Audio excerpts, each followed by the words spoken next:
Stu Cook from Creedence Clearwater Revival all those years ago, and it's a pleasure to be able to talk to you. Thank you. Good day. How are you? Good. A g'day to you. Is that?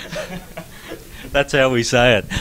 Let's talk about Woodstock first, because we're coming up to the 40th anniversary of Woodstock and a very special reissue of the movie on DVD. I always recall Creedence Clearwater Revival at Woodstock didn't quite make the finished cut of the album, did you? What happened there?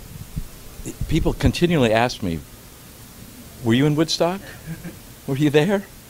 We were there. We did not make it in the film, and we didn't make it in the 25th anniversary either, but we are in the 40th anniversary. 3 great performances. So why did we miss out on Creedence all those years ago? Well, if you know anything about the history of Creedence, you know that it's a hard-traveled road, very complicated, hard to believe even by the people involved sometimes. So we'll just say that with 20/20 hindsight, there was some incorrect decisions made, and again, with the 40th anniversary coming up, I think we've got them corrected. Fair enough. Now, let's go back and sort of recall that day. Do you remember the day arriving there, how wild that whole event was? I do, yes. We had a tough travel schedule. We had done a television show, I think it was an Andy Williams special in Los Angeles, and flew all night to Boston, caught a private a charter jet to somewhere in upstate New York, where we then fought our way to the Holiday Inn, where the artists were headquartered, sort of the headquarters of the whole operation, and we're just overwhelmed by the enormity of it. We had no idea what to expect. Nobody did, of course, and so much had transpired while we were in flight. So the story was completely different. By the time we arrived, we weren't getting any kind of information as to crowd size, the conditions, the vibe at the event. And so it was so much to take in when we first got there. But everybody at the hotel was pretty laid back. There was just a lot of people having a good time, and we got settled in. Took a very small helicopter out to the site, and spent most of the day in the artist area compound backstage, being taken care of by a Bill Graham organization. And the weather and technical problems pushed the show later and later, but we finally got on about 3 in the morning. What was the set list? Oh, we played 11 songs, starting with Born on the Bayou, and I think we ended with Susie Q. 99 and a Half, Commotion, Bad Moon Rising, Green River, a lot of stuff from the current album. Green River had just come out, so it was a 50-60 minute set. Yeah. But you were already a big band when you got to Woodstock, unlike a lot of other acts that sort of got there and became famous as a result of it. We were doing well on the charts. Green River was our 3rd album. Proud Mary, our first real big hit, was on Bayou Country, album number 2. And so I guess we probably had some of the most commercial success of any of the artists that were signed to perform, at least of the new bands, late 60s. The new revolution of music happening in America. We really didn't think about it like that. What really I remember about the festival is the next day we played in a tent in New Jersey somewhere to about 5,000 people, and it was such, after being in front of the 500,000 plus at Woodstock, it was a complete letdown to come back to a normal music experience. Who'd you hang out with at the festival? Guys from Santana, mostly, Bay Area guys. We all stuck together. Well, Bill Graham was managing Carlos and the band, and we got there. We didn't have any team other than our road crew, our stage crew, so we were sort of at a loss what to do. And then we ran into Bill Graham's organization, who'd always taken great care of everybody in the Bay Area. Fantastic group of people. And we spent the day barbecuing and drinking beers and, generally having a good time. What about watching the other acts? Did you get to do that? Yeah, we occasionally went over the bridge and saw different bands, but there was so much going on that we just sort of took the opportunity to get some rest, because we'd been beating ourselves up all night to get there. Now, you mentioned Born on the Bayou there at one point. Creedence were never on the Bayou, were you, at the time that that album came out? Wait a minute. There's a river in California that has swamps, the Sacramento River. No, we had never really been to the southern states until after we'd started the Creedence stage of our career.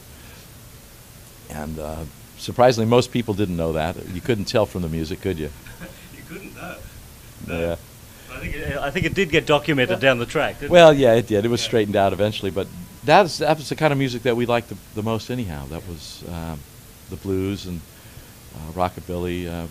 Music of the South generally was the music that we gravitated to in our record collections when we were kids. Yeah. So we caught him out there, huh? And him and Graham Nash, who had never stepped foot in the Southern Hemisphere when he wrote Southern Cross. Well, there you go. It's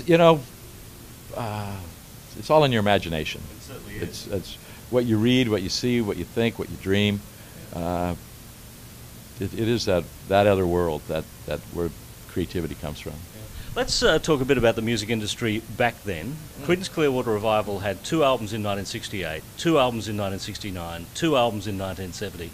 That would be unheard of today. Well, let me correct you. I think we had 3 albums in one of those years. Yeah.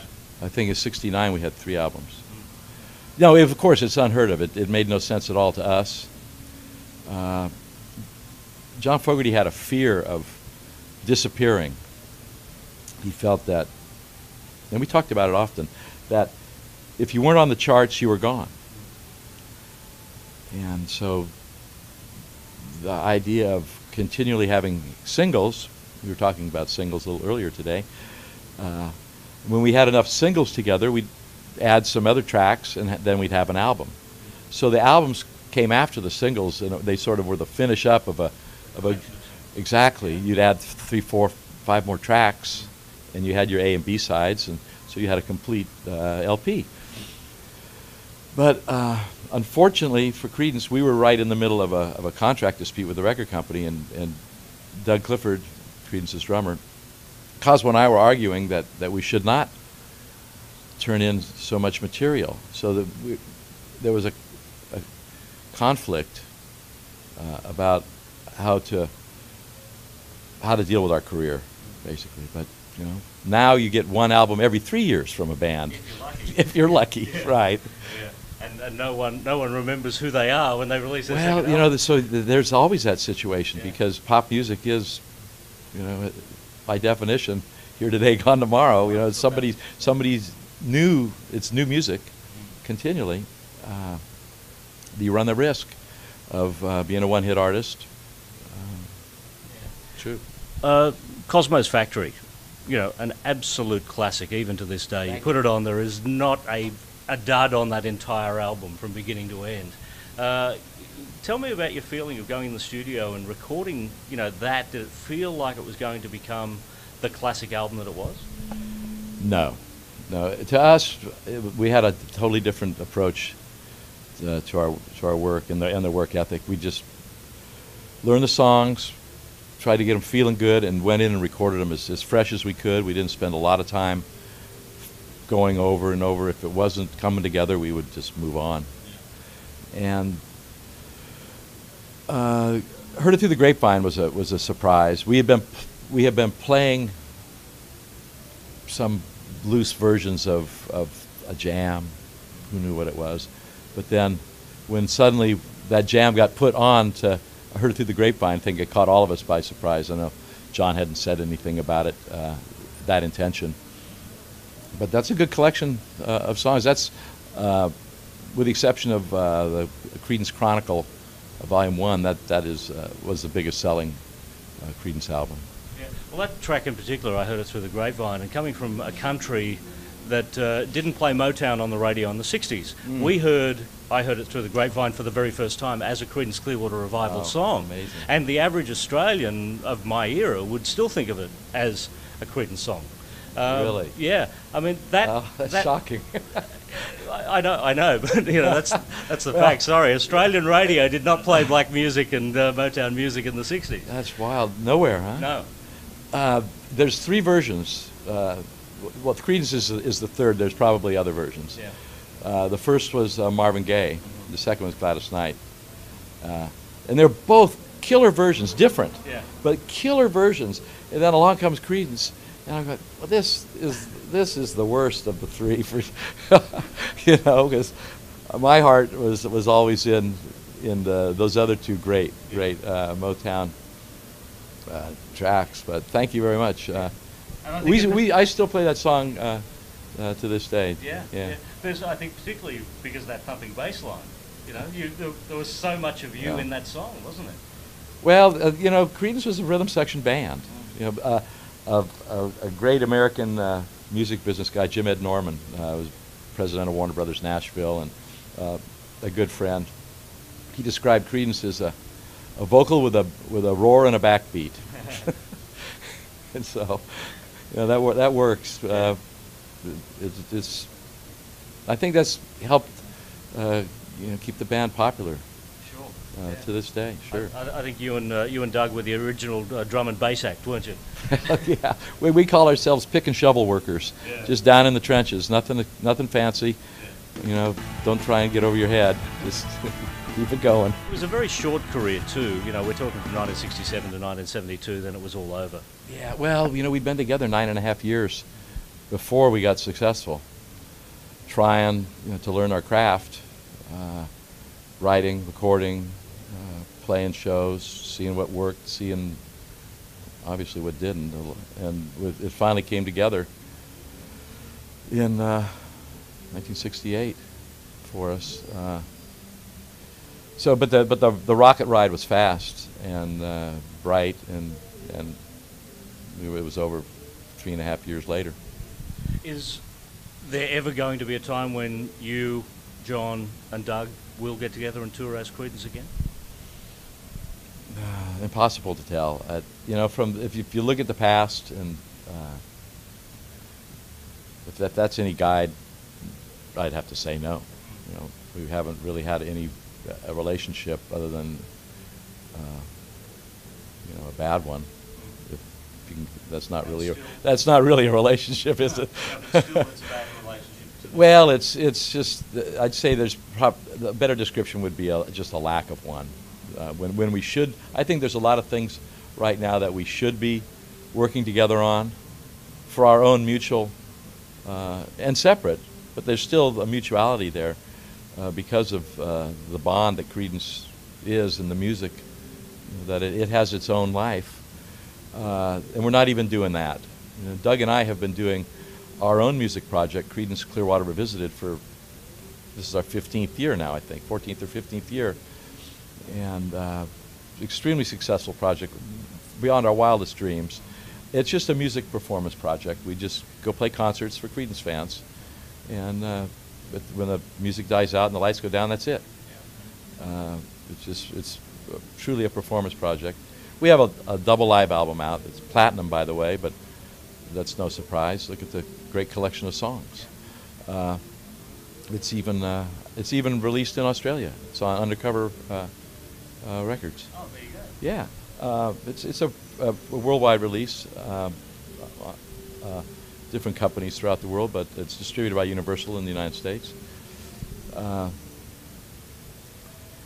So, you know, the band is still bigger than any one of us, and so for the future, there's no telling what might happen. But you know, yeah, I guess you look at as long as we remain vertical, we make it happen. Well, you know, I mean, you know, we don't have Tom anymore, of course. Sadly, no, we don't. Yeah. That was a great loss for all of us. He was a wonderful guy, great musician, terrific father, and a great friend.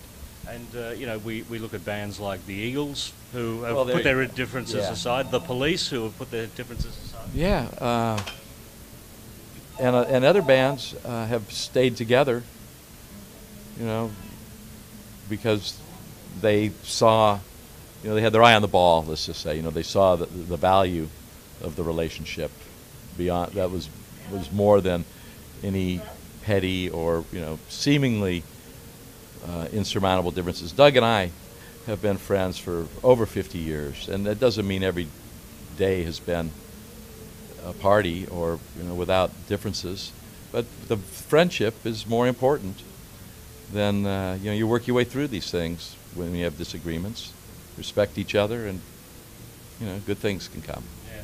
Well, it's about time we got you down to Australia and touring with Doug.